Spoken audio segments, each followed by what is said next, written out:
I first approached you about writing a play about the Robinson settlers for the 200th anniversary of the first 9 ships coming, do you have a recollection of what your first thought was about it?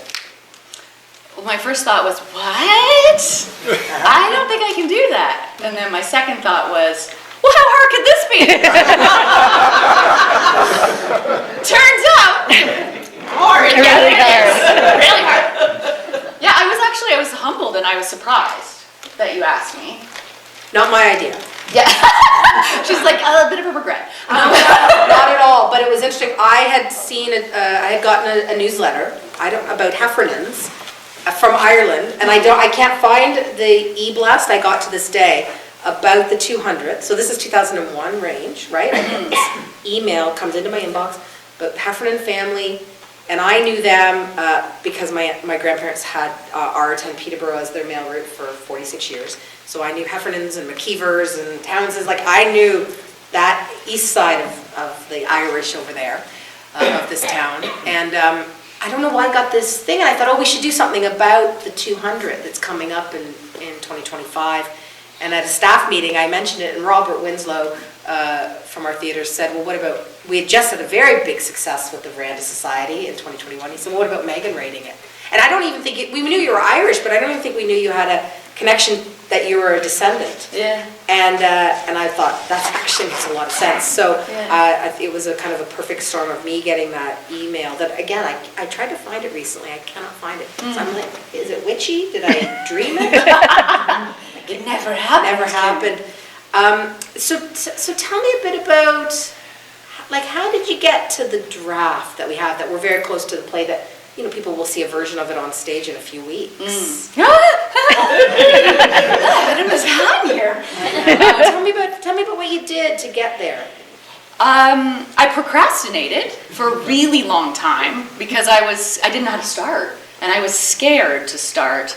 And there are a couple people in the room I have to give major love to. Mary Smith and Dennis Carter-Edwards, who right from the beginning, the minute that there was an announcement in the paper, and then I started to sweat, and then they called and we set up a chat, and they just started giving me information and networking and helping me sort of figure out the story, or putting me in touch with people who could help me figure out the story. And they were so supportive. I am forever indebted for your kindness and all your knowledge. It's been amazing to me. And then I procrastinated more because people started giving me books. Like, I literally have finger bins, 3 full of books people have given me, and family stories. And then I felt this crushing pressure. Yeah, that's the word. Of how am I going to get it all in there, and what if I offend anybody, and what parts to focus on, and it's so historically dense, and what if it's not what everybody needs. And I was trying to sort of appeal to every stakeholder, from the deeply committed to the history to those who really want their own family story highlighted, and the Indigenous piece, and I felt a bit paralyzed by it. So what helped was a deadline. Kim gave me a deadline. Can I just, first of all, I will say that I think the word procrastination is unfair to you. You did copious amounts of research. Yes. I understand the research was in service of procrastinating out of fear, but you had done so much research. It was really, like, you have tubs of documentation, and people were so generous reaching out to you to support you. I mean, and Mary and Dennis, and Mary especially, I mean, helped you facilitate the trip to Ireland, which I want to talk a bit about, and people to see there. And introducing me to all of the chiefs, and just opening their friends network, and trusting me with that. It was interesting. At a certain point, you were 2 years into research, and you hadn't written anything yet. She's not mad at me at all. and I knew what was happening. Like, I could see the fear, because also you haven't written before this a multi-character play. No, I've never done this. The same kind of thing. So there's that paralyzing fear. Yeah. And then I was musing it in bed, as I do, and I thought, I think what we have to do is we have to just support her more aggressively. That is the best way to put it. To write the play, and I gave you a deadline. support her more aggressively. I'm going to start saying that. So I gave you an October deadline, and then you announced that that's when you needed to go to Ireland. Yeah. So I very supportively moved it To January.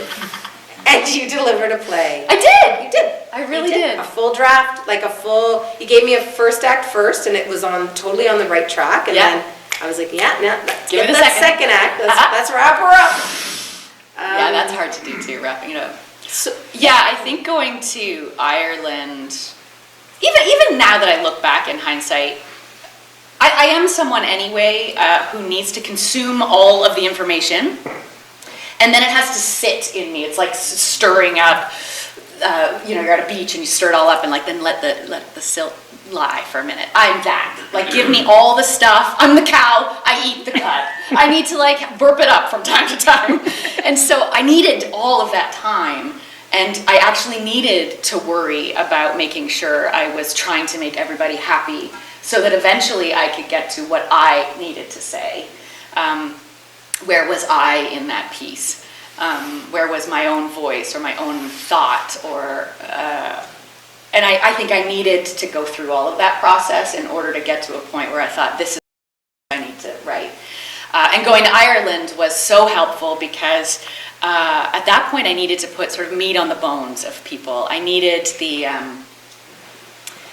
it's nice when everything is a bit precious, but then there's the real people. There's that flesh part. I needed to hear the people talk. I needed the turns of phrase. I needed to touch some old stone buildings. I needed all of that. And that was so helpful. And when I write, I actually write in an accent in my head even. They're kind of talking through me. I talk out loud as I'm writing it. They wouldn't say that. John wouldn't say that. I'm like, John doesn't exist. John can say whatever you want John to say. I'm like, no, I now know him. You wouldn't do that. So it took me a long time to kind of get to that point, but then it started to flow. Yeah. It flowed beautifully. I think what's interesting too is that you're in this interesting position, maybe one of the most, dare I say, since Robert's played The Cabin Blazers, where there's a spotlight on it in a certain way because there is real, our plays are plays, they're works of fiction, often based on real events and real people, but at a certain point they aren't reenactments. And we've always struggled with, sometimes we get the letters or the emails from people that, we didn't quite get all the details right. Mm-hmm. And I totally get that. People are so invested, and people who are historians that's their life's work, is those exact things. And our work is a bit like, yeah, thanks for all that hard work you did. Now we're just going to take it from here and make up crap, And that must be, I am very empathetic to that, the challenge of that in the work. And so I'm very aware of it for you in the work and the pressure you must feel, because in a lot of ways, you're a good girl. Oh God, yeah. I grew up very Catholic. I don't want to hurt anybody ever. It's a lot of time in confession.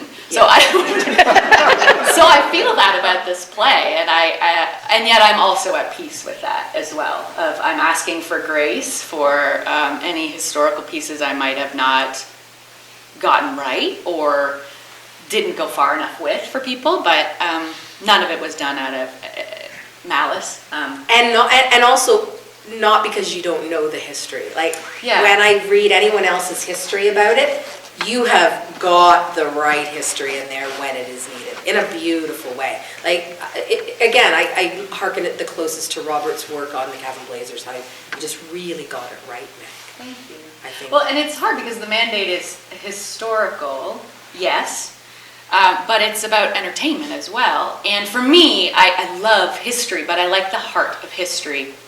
I find it difficult to remember facts and who started what war and why, but I will remember one individual's story, and I want to know that all the way to how they felt about it, and that part I can't get enough of. And so for me, writing this in my own voice was getting the historical facts that give the context for this, but I can tell one family's story, but I have to make it up. I have to make up the dialogue. I have to make up the relationships. I have to make up the truth of what I think being a human being would be like between those people, and what might they have said. And they're real people who went through a real thing and have real conflict. And real tragedy and real joy. So trying to kind of distill that and make it something that I felt like had a heartbeat for me. And I hope I did that. I think we'll find out. Y'all will be the judge. Do you remember the first thing you wrote when you were looking at the blank sort of computer screen? What was the first thing you wrote? I wrote out of order in the beginning. And I wrote a scene. So I took a family story, and Paul Hickey, you might know him in town. He owned Outpost 379. He writes a column as well on golf in the Examiner. His family story, and Kim had brought it to me, and then I met with Paul. He was just unraveling a bit of his own family story. He's a Robinson settler and descendant, and his, let's say, 5th great grandmother came over. Her husband was dead, so she came over with her many children, and but there was more to the story of what happened to John Hickey. And there was a lot of resources around that. He'd been a part of the vigilante, the uprising, agrarian uprising against the British and the landlords, and had been arrested. And so there were newspaper articles from the 1820s about this in the Belfast Times. And so I was able to actually get resources and then try to think, okay, this kind of deals with some of the political issues. It deals with what happens here. There's enough drama within that this is a story that I could use as a vehicle to tell some of what was the context of what might have been happening, but within the walls of one family's cottage. And the first scene I wrote was a fight between John and his wife Johanna about that. Because why not start with where the drama is? So I wrote first about, well, he has these allegiances and wants to stand up for Ireland, and can't she see that? Well, you have children, and can't you see that? Well, I love you, but what are we gonna do? But you can! And I'm like, oh, this is fun. And you just put words in people's faces. I'm like, how fun! And then try to not make anyone too perfect, so add a little something else for them. And, so that was the first scene I wrote, and I thought, all right, well, there's something here. How do I put a whole bunch of scenes around it? How do we get to this point? What was it like writing those multi-character scenes? Because in that scene, of course, you've added all the children in to that scene like that. What was it like to write multi-character for the first time? It was really hard at first, and then super liberating. And I picture it sort of as well, like, they have, I think, 8 children in real life, historically, but now they only have 5, so sorry. Yeah, sometimes we have to kill off some of the children. We killed off a bank robber in the Bad Luck Bank Robbers after the first draft. These things have to happen. We don't need that many. And so I can't give that many lines. No. So it's a 2-hour play. Yeah. So I would picture, though, like I was in my mind, it's like I'm sketching a person, I can see them, and then I would erase them. And it's almost like I felt them going, no. I'm so sorry, you can't live anymore. I'm giving that to so-and-so. And actually I've used the Towns family have generously maybe allowed me to use their family as well. Maybe? Well, they haven't objected outright. I know, because was there no permission? Honored Yeah, and their family story. So Nancy Towns is going to be playing one of the roles of Alice Sullivan in the play, who is based on her ancestor as well. So kind of following that storyline as well. And I am making concessions. And I did say to poor Mike when he came to the first reading, I said, well, I'm really sorry, and I hope you forgive me that I took some poetic license and I made your ancestor part of the vigilante group, so sorry. So, I did take some poetic license where necessary, but I did love writing multi-character. I really did love it. That's great. Yeah. And at the same time, you've stayed true to your roots in the piece of the Megan storyteller by creating this character of the seanchaí. So tell us about what a seanchaí is, and then how we made the decision for you to play the narrator in your own play. Nepotism. Write yourself a part and you're not out of work for the summer, Kim. That's how it works. There's a method to the madness. What did you say? Aggressively supportive? A seanchaí is traditionally an Irish storyteller, and historically they were second only to kings. They were so revered. The Celtic people didn't write down their history, so it was oral tradition. So the seanchaí would sort of be appointed by a community almost. They would rise up in a community, and they would be the history keepers. And they would travel from community to community and share the stories of their own villages and the people and fairy tales and folklore, and kind of they would trade a night's room and board for a night of stories. And that was. And then particularly later, when penal laws were enacted in Ireland and people were not allowed to be educated, and so everything did become, you didn't write anything down, and records were burned. And so the oral tradition became such a huge part of their lives. And in my family, that was a huge deal. And I didn't know that growing up. I didn't know that that's what our family was doing. My Uncle Claire, my dad, everything was, my Uncle Ken, who's here, it was, our dinners were sit around, light a candle, we would tell poems and like, tell more stories, or can you wax poetic about something, and where's the parable and all of this, and I just loved that. I loved it. And I also loved the connection to the Indigenous population, who were also of the oral tradition, and that kind of intersection between those two cultures that and often cultures that are oppressed become cultures of storytelling. To give meaning to their lives. And it became, the seanchaí in the story is a trope for me to help lead the story along that's really complicated. But it also, I think it honors that piece of, it's a little bit Shakespearean of we're all just players on this stage. Like this is just this moment, this is just this time. And when it's done, it's gone. So I like that idea. And I like playing that part because it is me, but not me, too.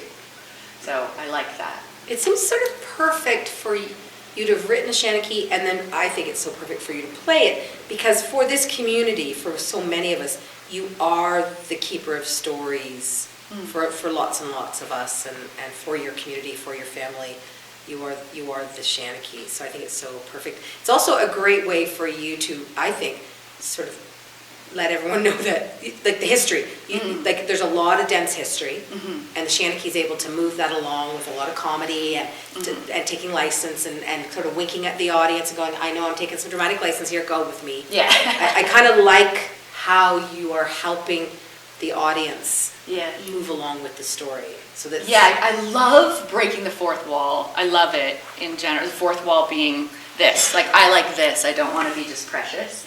I love that, and I don't know if that's also like the improv thing or that connection, kinetic piece as well. So with my seanchaí, that's what I wanted to do. I wanted to break the fourth wall. I want to talk to the people and be like, you're seeing this, right? You got this? Okay, are you with me? All right. And the actors don't get to, but I get to. So there's a little bit of a like nymph fairy thing happens there where I like playing in that land of we're all in this. We make this together because there is no this without this. That is a huge, huge piece. Yeah, I mean, for me, in my art practice, that relationship between art and audience is at the center of everything we do. So then to see you sort of break the wall and interact with the audience, I think is just so beautiful. I love when characters do that in pieces. You're very much like Puck in some ways from Midsummer Night's Dream in the piece too, right? The character, I think. So you've almost got a draft ready. You had a draft ready, and then something interesting happened that we knew was going to happen. Is that it's hard to tell a settler story right now. We don't want to cause more trauma for Indigenous communities in this country. And that's why the word celebration is not being used. The word commemoration is being used, and we have Paddy Shaughnessy, who is also descended from the Sullivans, right? As the Townsends, and Patty's going to be in the show, playing a couple of characters, as well as is the cultural consultant. So we talk a little bit about that. I mean, very new stuff, but talk a little bit about making sure that we have had Indigenous eyes on the piece and what that has been like for you as a creator. In my first draft, I kind of shied away from the Indigenous piece. It was in there, but I was very precious. And then after the first table read, and we did a workshop, And Patty was there, and some other folks, Hillary Ware, who are both members of, Patty's Curve Lake, and Hillary is Métis. Yeah, she's at West. And they told me that I was being too precious. And they said, go further and push this part here and create a character, write an Indigenous character. And I said, all right, if I get canceled, I'm coming after you. So I did. And I wrote a character, and I wrote a scene, and then Patty agreed to vet it for the cultural piece for me, and we did that 2 weeks ago with her, and it was fascinating and so great, and she gave tons and tons of notes and pushed me to go further. And so now I am just working, I'm almost done working that piece of it. So I've actually really loved that, and I was really, really scared in the beginning because I really don't want to offend anybody. And so I was scared even to start this play too, because I felt like it's a hard time maybe it's not time for our stories right now. We've had a lot of time to tell our stories. But there's so many great anecdotal stories and historical documents around the relationship between the Robinson settlers and the Indigenous, and that should also be honored, and we should look at. And even, last year it was uncovered that in 1847, the Indigenous tribes, 15 tribes, gave money that amounted in today's dollars to over $15,000 to the Irish who were struggling at the famine. And that had been sort of hidden for so long. And there were lots of, that first winter, the Irish survived with the help of the Indigenous in this area. And it's all anecdotal, because again, two cultures who didn't write things down. And there's some stories that are written down, but I wanted to pay homage to that and to tell the truth as well of what was happening here that allowed for the Irish to come here. Although these were Irish refugees in many ways, it wasn't a great climate here. The land that they were coming to had been taken, and it wasn't within a vacuum that those people came. And I didn't know that story growing up, and I didn't know, and I think there's a way to talk about that and make peace with it. And so I had to balance telling that and setting up that context without it feeling like a lecture or distancing or ostracizing anyone. And so it was quite a challenge, and I hope I have served justice to that. It was a wonderful note session. It was a wonderful, because Patty had done her work as a cultural consultant and gone through the script, and the moments that there were points of impingement, things like the word surrender. Yeah. And could you change the word? And I said, well, what if? Well, I had it in quotes, like they surrendered their land. And she was like, okay, that makes sense. That'll be okay. So even just going through little bits, but I did work that piece too. Did you? Oh, okay. Yeah, just wanting to really honor it, and Patty's really interesting because she has a foot in both camps. So she's a Curve Lake, but is also a Robinson descendant. So it's kind of an interesting combination. In some ways, I think she's the perfect cultural consultant for this. Yeah. Because she can really acknowledge that the Irish were colonized by the English. Yeah. And then they came here in some ways unwittingly as colonizers, and yet two incredibly poor groups of people, the first people here, and the Irish coming here with nobody with anything. And so the colonization here, it's very complicated. Yeah. And so it is about just trying to do our best to step carefully and do our due diligence. And I think you've done that beautifully. There's a story you told me once, it's okay to say, about your dad telling you didn't want to go to a party. Remember the story? Oh, yeah. Yeah, the story? Yeah. Will you tell that story? It's going to help me wrap up my part of this. We're going to have questions too, but Yeah, it was my great aunt's 80th birthday party. I was 15. We were going to Toronto. First of all, I came down in like jeans and whatever. And my parents sent me back upstairs to put on a dress.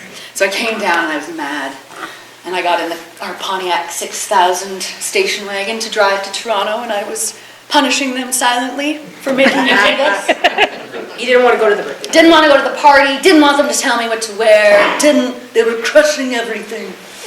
And I am at this party, And my dad comes up and I'm sullen. A lot of eye rolling and sighs. And my dad came over to me and put his arm around me and he said, see the people in this room? These people have fought in wars. They've had jobs. They've been married. They've had sex. All things you've never done. He said, you are the least interesting person in this room. So, why don't you walk around, ask people some questions and learn something, okay? Good talk.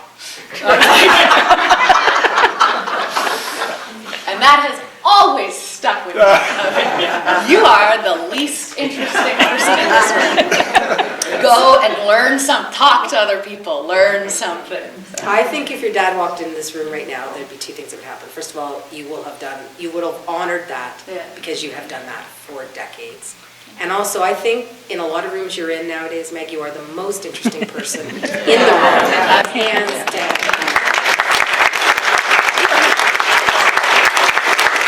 You really are.